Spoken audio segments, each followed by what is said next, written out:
Bonjour et bienvenue, voici notre tour d'horizon économique, géopolitique, énergétique et boursier. Nous sommes le vendredi 19 décembre et pour comprendre comment tourne la planète finance en cette journée décisive des quatre sorcières, c'est sur l'inforruptible et nulle part ailleurs.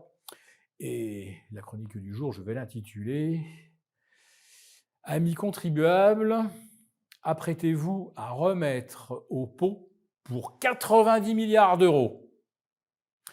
C'est la grande annonce de la matinée.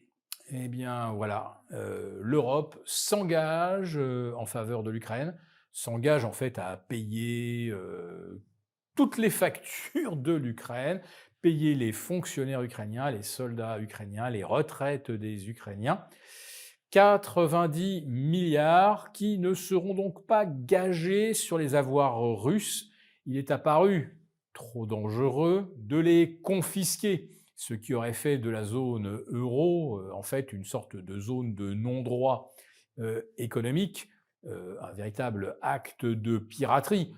Quoi que l'on pense de l'aspect juste ou moral de confisquer l'argent aux méchants russes, sauf que on n'avait pas confisqué l'argent aux méchants nazis ni aux méchants japonais durant la Seconde Guerre mondiale. Donc, ce sont les Européens qui vont donc garantir les 90 milliards d'emprunts, d'argent qui va être donc remis à l'Ukraine. Alors, on ne sait pas si cette fois-ci, cet argent, le parcours de cet argent va être surveillé de près, si on va s'assurer que les sommes promises vont bien aux institutions pour lesquelles elles ont été prévues, car jusqu'à présent, il n'y a quasiment aucun contrôle sur tout l'argent qui a été fléché vers l'Ukraine. C'est pour ça qu'on a retrouvé des mallettes, voire des valises de billets dans des sachets plastiques émanant de la Banque centrale européenne, même pas ouverts. Ça a dû partir directement à Dubaï, en Israël, au Panama, aux îles Vierges, etc. À Monaco, bien sûr. Donc j'espère que cette fois-ci, l'argent des contribuables européens va être géré avec une certaine rigueur. Alors, là, l'Ukraine est censée nous rembourser ces 90 milliards si la Russie verse des dommages de guerre, parce que c'est évidemment la Russie est en train de perdre cette guerre, donc le perdant, eh bien, se voit, c'est l'histoire qui le veut, sera condamné à verser des centaines de milliards à l'Ukraine. Mais en imaginant que la Russie ne le fasse pas, eh bien, je vous le dis, voilà, contribuables européens, contribuables français, qui pesaient 19% des 90 milliards, donc ça fait à peu près 17 milliards et demi, voilà, que les contribuables français devront sortir si si l'Ukraine n'est pas en mesure de rembourser ses emprunts. Bon, sachez également, amis contribuables français, que vous allez devoir payer une CSG plus élevée en 2026. Les mutuelles, là c'est pour les salariés, vont également augmenter très fortement. Et puis ben voilà, les petits colis de Noël ou du jour de l'an que vous commanderez désormais auprès de plateformes chinoises seront taxés de 5 euros par colis.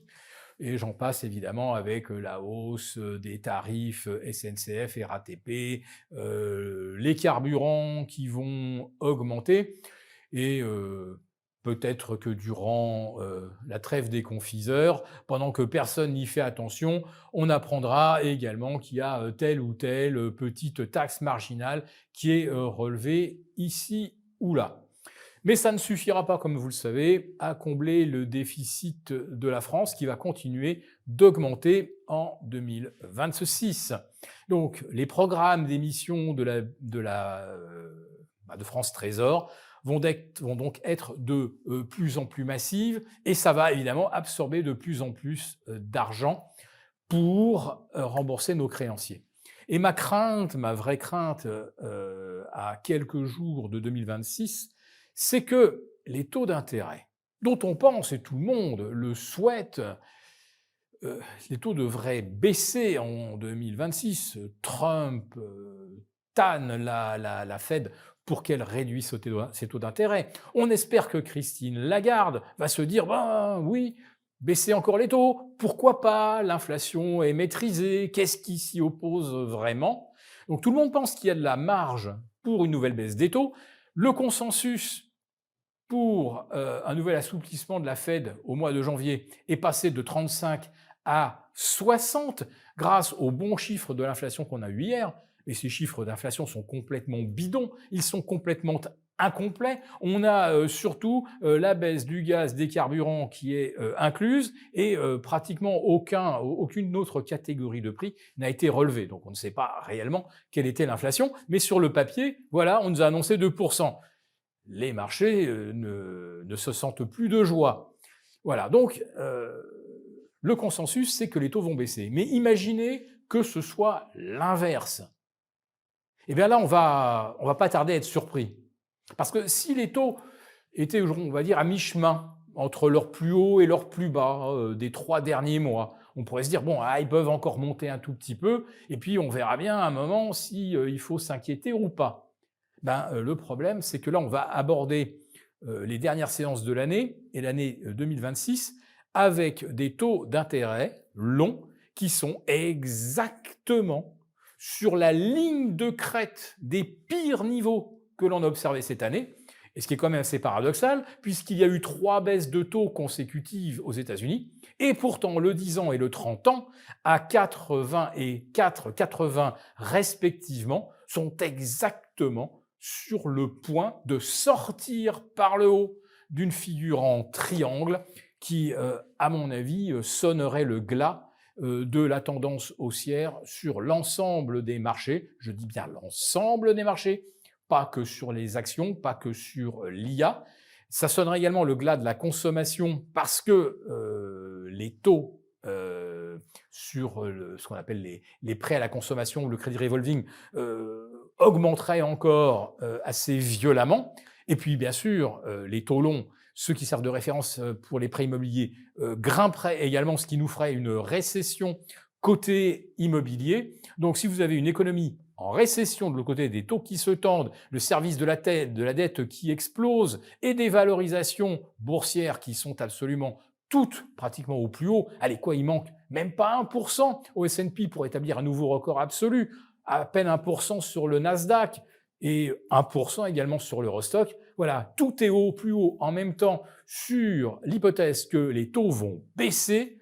Et moi, ce que je vois se profiler, c'est une éventuelle très mauvaise surprise. Bon, eh bien, évidemment, quand les taux se tendent vraiment, là, c'est pas bon non plus pour les métaux précieux. J'ai pas besoin de vous faire un dessin. Pour vous remercier de votre fidélité, vous pouvez télécharger gratuitement notre rapport spécial qui contient nos solutions pour préserver votre épargne face à la faillite économique de la France, laquelle met en danger votre épargne. Il vous suffit de cliquer sur le lien en description pour l'obtenir gratuitement. Merci et à bientôt. Merci beaucoup d'avoir regardé cette vidéo. N'hésitez pas à réagir dans les commentaires ou à liker et partager cette vidéo si le contenu vous a plu. Et pour ne rater aucune de nos prochaines émissions, vous pouvez vous abonner à notre chaîne et activer les notifications. Et pour plus de contenu, n'oubliez pas que le dernier rapport rédigé par nos experts est accessible en cliquant sur le lien de description. On se retrouve tout de suite dans les commentaires et je vous dis à très bientôt pour une prochaine vidéo.